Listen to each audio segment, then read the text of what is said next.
Nos vamos al versículo 17 y 18. Dice así la palabra de Dios: cuando le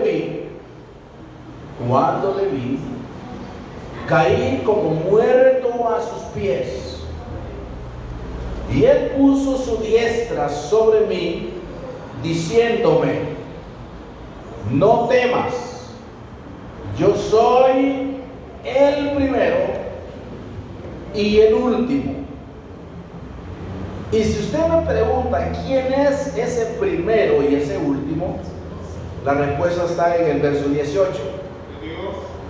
Y el que vivo y estuve muerto, mas he aquí que vivo por los siglos de los siglos. Amén. Y tengo las llaves de la muerte y del Hades. Gloria a Dios. ¿Quién será eso? Jesucristo. Él es el primero y Él es el último. Para algunos Él es la segunda persona de la Trinidad, pero no dice así la Biblia. Dice: yo soy el primero y el último, y el que estuve muerto, mas he aquí que vivo por los siglos. Tomen sus lugares, hermanos. Quisiera en esta mañana hablarles acerca del tema: permitamos un toque del Señor Jesús. Permitamos un toque del Señor Jesús.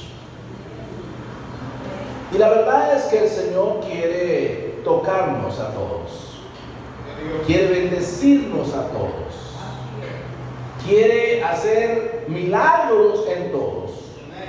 Pero cuando decimos que permitamos, es porque Él no va a tocar, ni a bendecir, ni a sanar, ni a ayudar a alguien que no lo necesite. Gloria a Dios. Porque para recibir un toque de la mano del Señor hay que tener alguna necesidad. Aproximadamente fue en el año 100 después de Jesucristo que Juan había sido desterrado por el emperador Domiciano a la isla de Patmos. A la isla de Patmos. Según los planes del emperador en ese tiempo, era que este apóstol, que era el último que había quedado, fuera devorado por las fieras.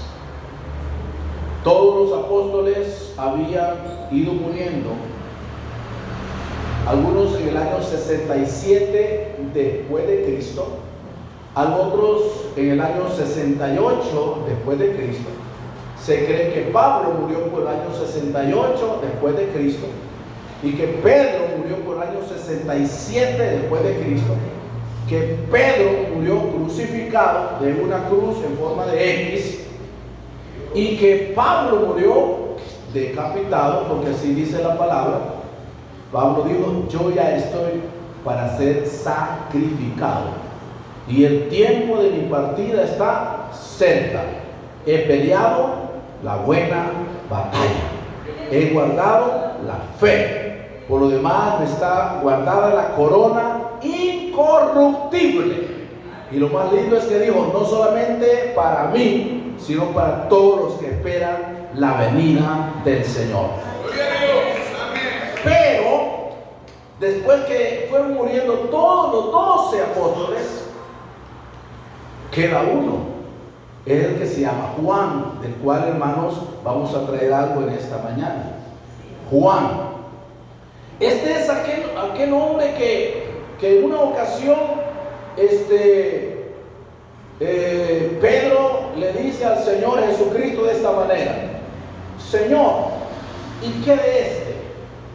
Hablando de Juan, porque Juan era aquel apóstol amado que siempre se recostaba en el pecho del Señor, el discípulo que aprendió a hablar del amor, que en su primera, segunda y tercera carta él escribe acerca del amor. Es el que escribe el Evangelio de Juan. Juan, su Evangelio, las 3 cartas, y ahora él llega ya ancianito. Es el último que Jesús le responde a Pedro: y si yo quiero que él quede hasta el día final, ¿a ti qué? Así le dijo el Señor a Pedro: ¿a ti qué, pues? No sé qué mal, a usted lo interpreta en su casa, ¿qué le quiero decir el Señor? Entonces Pedro se quedó calladito. Cuando uno le dicen así, hay que quedarse callado. ¿Y a ti qué le dijo? Entonces hablaba de Juan. Juan, hermanos, es el hombre, el apóstol que llegó más anciano de todos los ancianos, de todos los apóstoles, perdón. Y llegó, hermanos, hasta este momento, cuando tiene la oportunidad de recibir la revelación del libro de Apocalipsis. Y lo que resalta en el libro, hermanos, de Apocalipsis es esta gran visión que se le conoce una visión del Hijo del Hombre. Amén. La versión 60, que es la que más usamos nosotros, que siempre en cada párrafo está titulada allí el mensaje a la iglesia de Pérgamo, el mensaje a la iglesia de Esmirna, pero aquí dice una visión del Hijo del Hombre.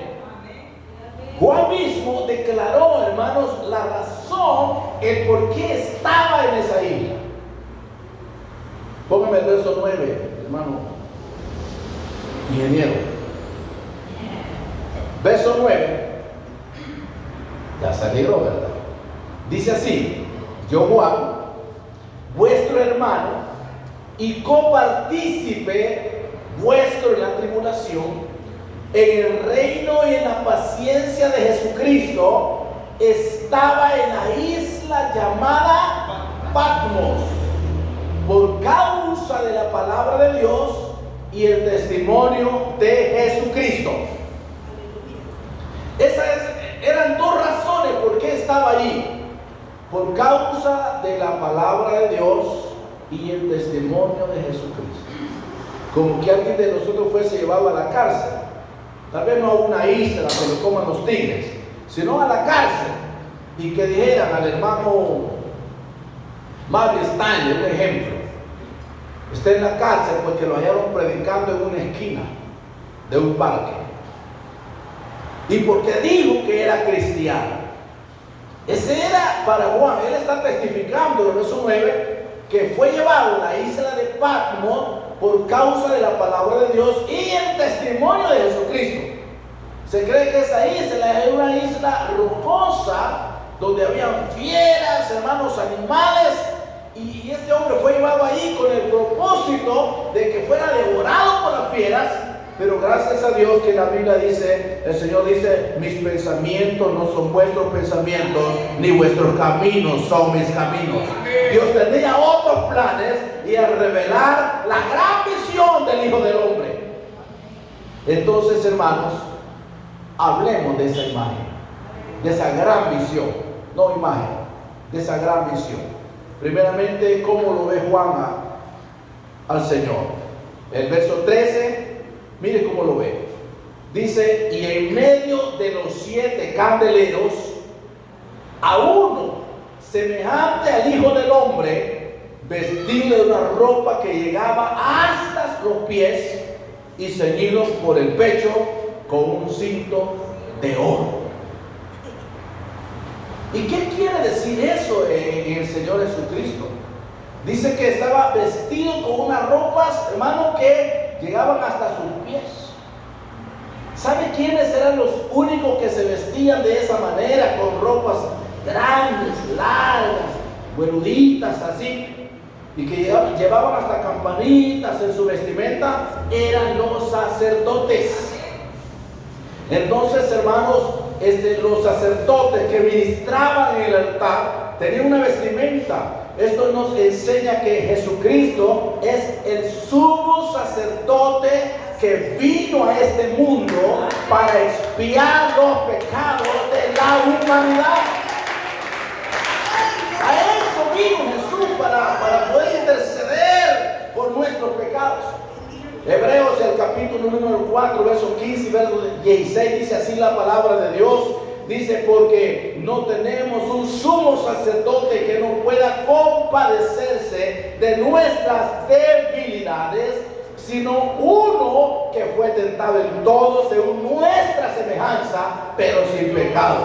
Oiga, luego dice, acerquémonos pues confiadamente al trono de la gracia para alcanzar misericordia y gracia para el oportuno socorro.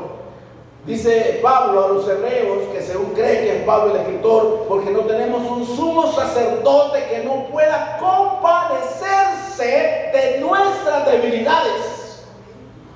Jesús conoce todas nuestras debilidades, porque Él pasó por todas nuestras debilidades.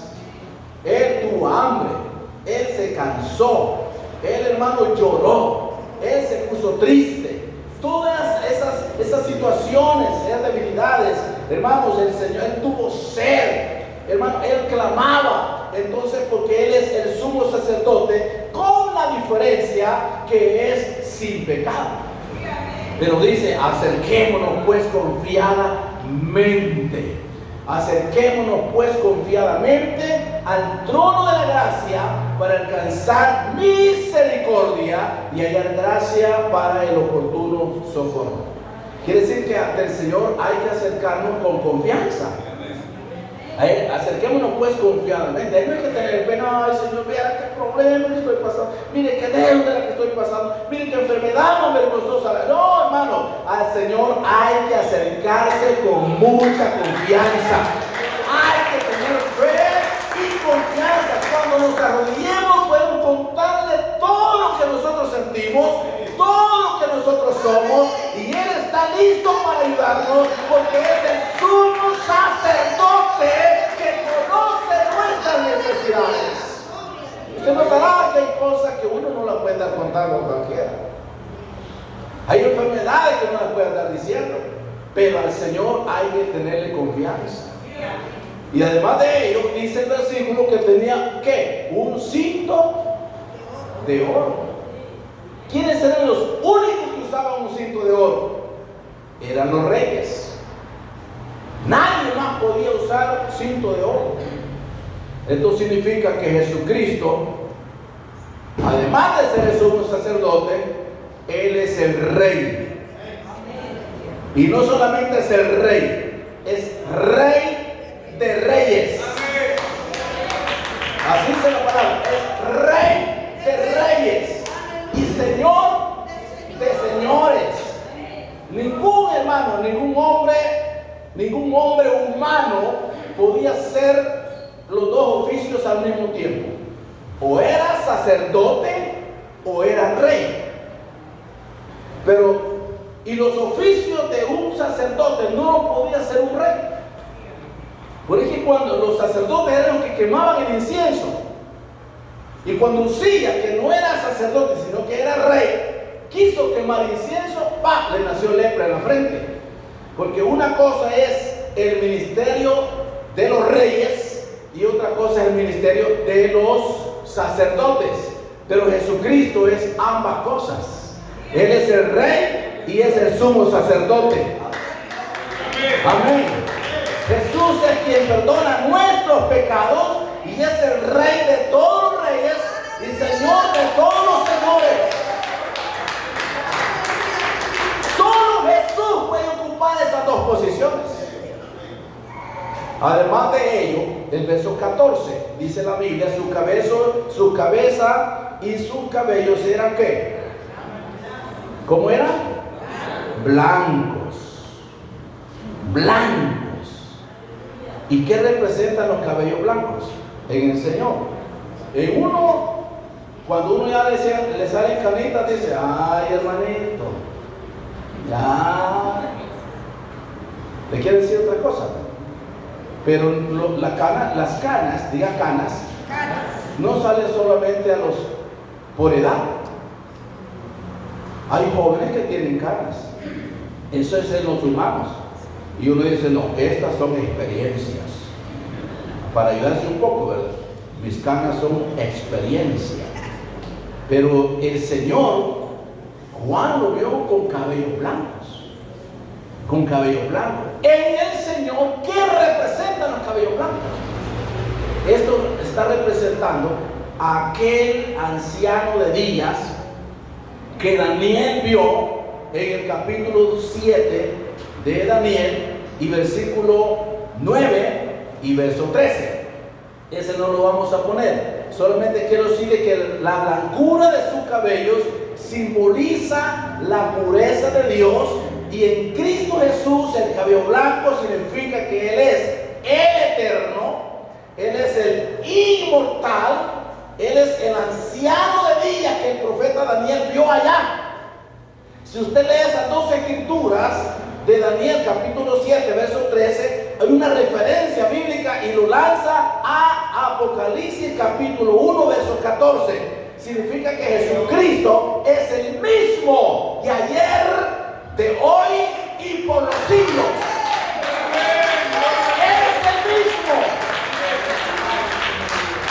Y además de ello, Juan 8:58, si me lo pone en pantalla, dice el Señor Jesucristo: de cierto digo, que antes que Abraham fuese, yo soy.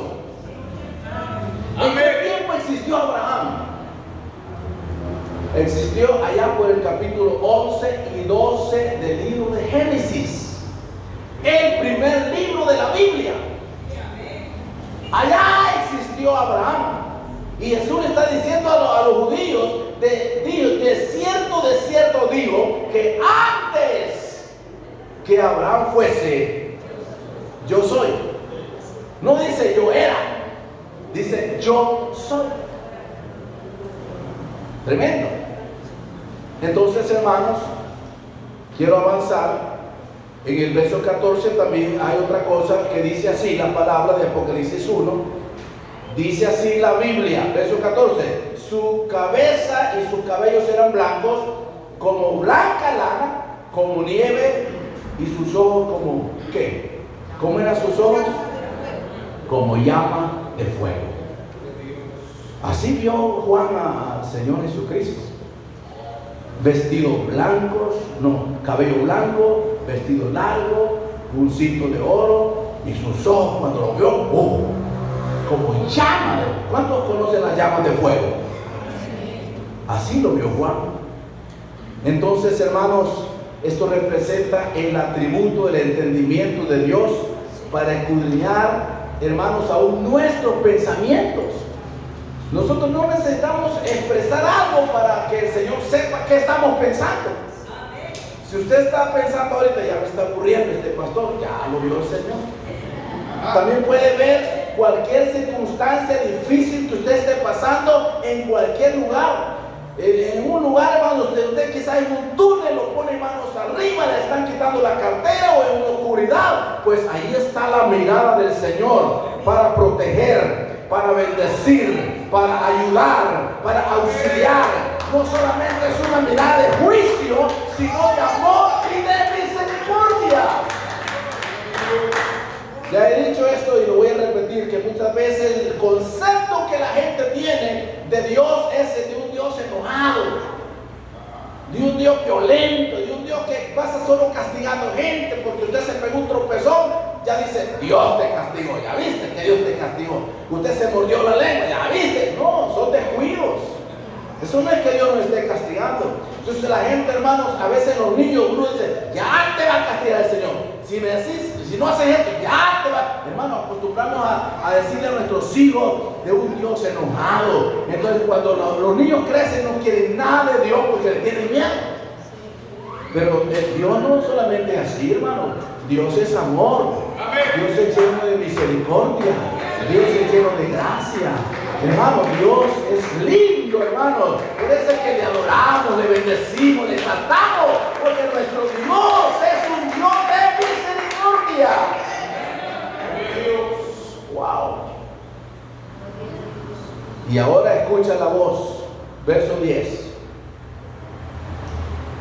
Yo estaba en el Espíritu y el día del Señor, y oí detrás de mí una gran voz, como de trompeta. No, hermano, ¿cómo no se iba a espantar Juan?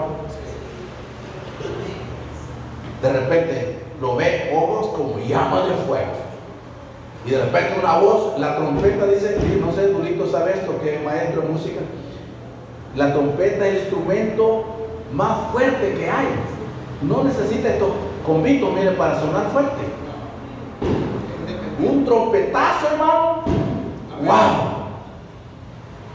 Por eso es que cuando el Señor resucite a su iglesia, dice que vendrá con trompeta de Dios. Se escuchará una trompeta final, hermanos, donde hasta los muertos en Cristo resucitarán primero. Al final de la trompeta, todos los muertos van a resucitar. ¡Oh, de trompeta! El Señor no va a usar los violines para resucitar la iglesia, no, ni bajo eléctrico, no, eso no se va a escuchar. Pero dice que al final de la trompeta, aleluya, todos los muertos que están en los sepulcros van a tomar espíritu y vamos a resucitar para salir al encuentro con el Señor Jesucristo. Por eso es que aquí dice la voz como de trompeta, una voz fuerte. Fue esa voz la que un día le dijo al mar, mar, enmudece, porque el mar estaba turbulento y las aguas, se calmaron y el viento, cállese. ¡Wow! Los vientos y el mar le obedecen a la voz del Señor. Esa voz es la única que hará calmar el alboroto de las naciones en los últimos tiempos. Las naciones están alborotadísimas, hermanos. Ya los presidentes, los líderes no saben qué hacer. Solamente el Señor con esa voz potente y poderosa podrá calmar el alboroto de las naciones. Salmo 65:7 dice: el que sosiega el estruendo de los mares, el estruendo de las ondas y el alboroto de las naciones. Algo más que aprender. Verso 16. Tenía en su diestra 7 estrellas, y de su boca salía una espada aguda de 2 filos, y su rostro era como el sol cuando resplandece en su fuerza. Yo creo que fue el mismo sol que cuando el apóstol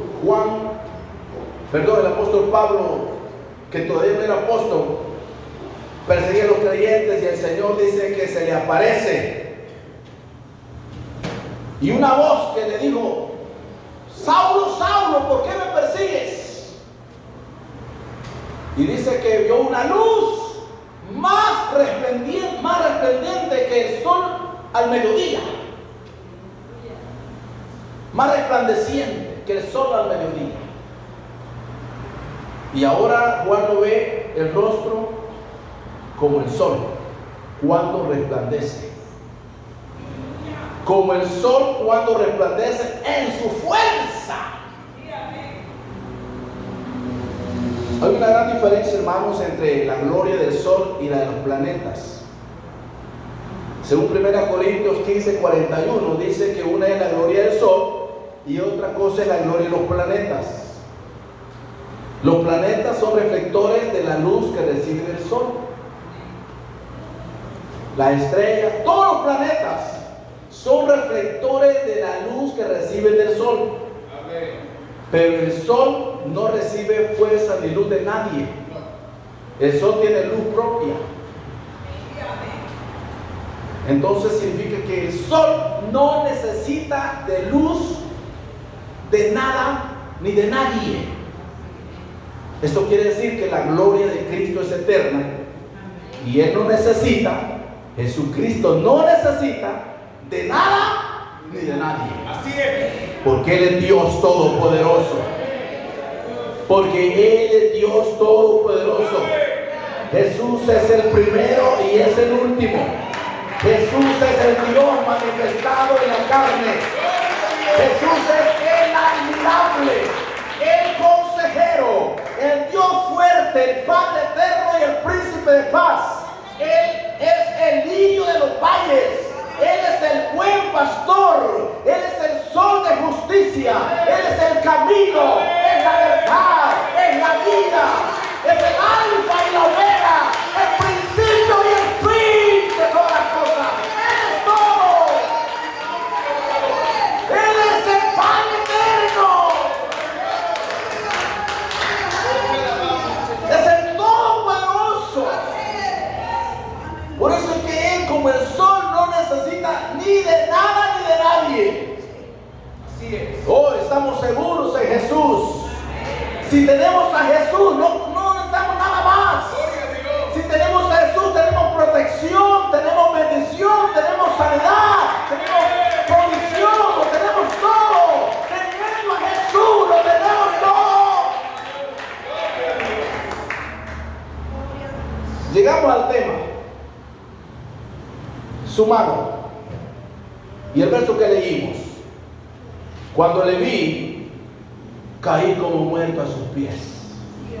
¿Y cómo no iba a caer como muerto si Juan nunca lo había visto con ojos tan resplandecientes?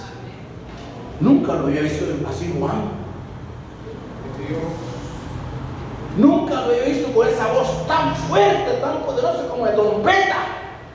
Y cuando Juan lo vio, ¡pum!, cayó como muerto. Gracias a Dios que no cayó muerto, sino como casi, pero no muerto, si no, no se levanta. Cuando le vi, dice Juan, caí como muerto a sus pies. Y sigue diciendo el texto, y él puso su diestra sobre mí. Diga diestra. Diestra es derecha. Sobre mí, diciéndome, no temas, no temas. Esa palabra es poderosa. La palabra no temas aparece 365 veces en la Biblia. Significa que una para cada día Dios te dice y me dice, no temas.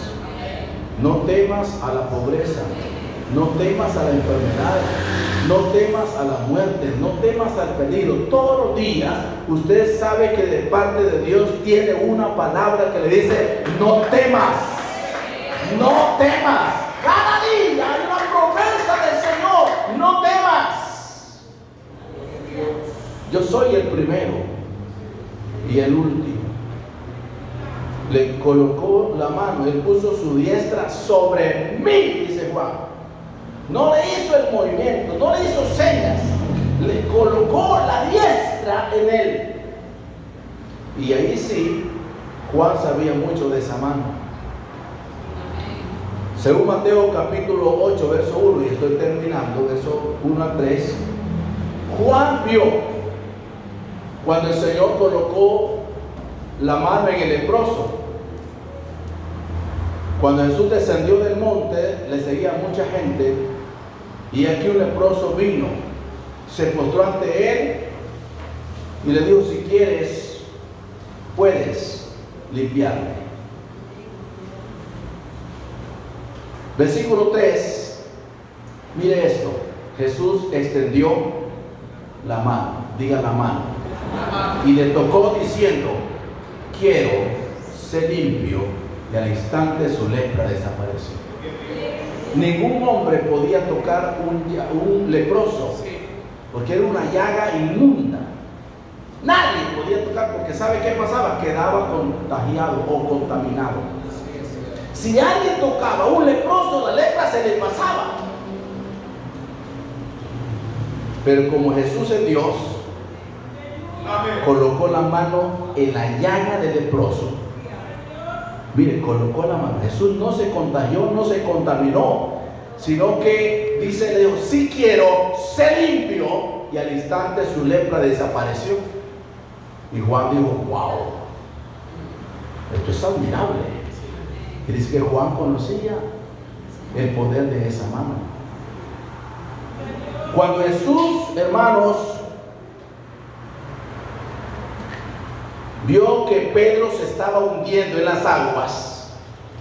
Capítulo 14 de Mateo, verso 28 al 31. Dice: entonces le respondió Pedro y le dijo: Señor, si eso manda que yo vaya a ti sobre las aguas. Y él dijo: ven. Descendiendo Pedro de la barca, andaba sobre las aguas para ir a Jesús, pero al ver el fuerte viento tuvo miedo y comenzando a hundirse, dio voces diciendo: Señor, sálvame. Al momento Jesús extendió ¿qué? Extendió la mano y asió de él. Y Juan dijo: wow, hay poder en esa mano. Según Mateo capítulo 8, versos 14 al 15, cuando Jesús llegó a la suegra, a la casa de la suegra de Pedro,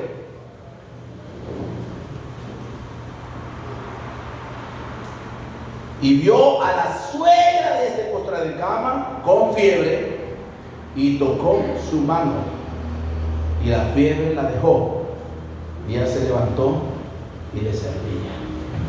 Entonces, en los tres casos, en el leproso, en Pedro y en la suegra de Pedro, Jesús vio con sus propios ojos el poder que hay en la mano del Señor. Lo que quiero decir esta mañana es que esas manos del Señor fueron perforadas en la cruz del Calvario. Fueron clavadas. Ahí el Señor extendió sus manos y fueron clavadas. Pero lo que estamos en Cristo Jesús, estamos seguros en esas manos.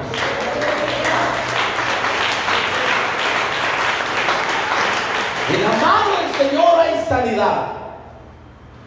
Sobre la mano del Señor hay provisión, hay protección. Y las únicas personas que no pueden ser tocadas por el Señor son los que no tienen necesidad. Porque Dios quiere tocar. Dice: no, yo no necesito de nadie. Vamos a orar por sanidad. No, yo no estoy enfermo. Vamos a orar por provisión. No, yo tengo mucho dinero. Vamos a orar por un problema. Yo no tengo problemas. Gracias al Señor, eso es una bendición, hermano. Pero si hubiera alguien que tenga una necesidad, quiero decirle que la mano del Señor quiere tocar. Amén.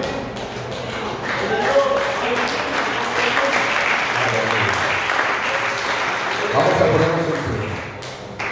Solo si hay alguien que tenga la necesidad. Yo pedí a nuestro pastor, hermano Fernando Mejía, si me lo puede traer aquí, hermano Bernardino.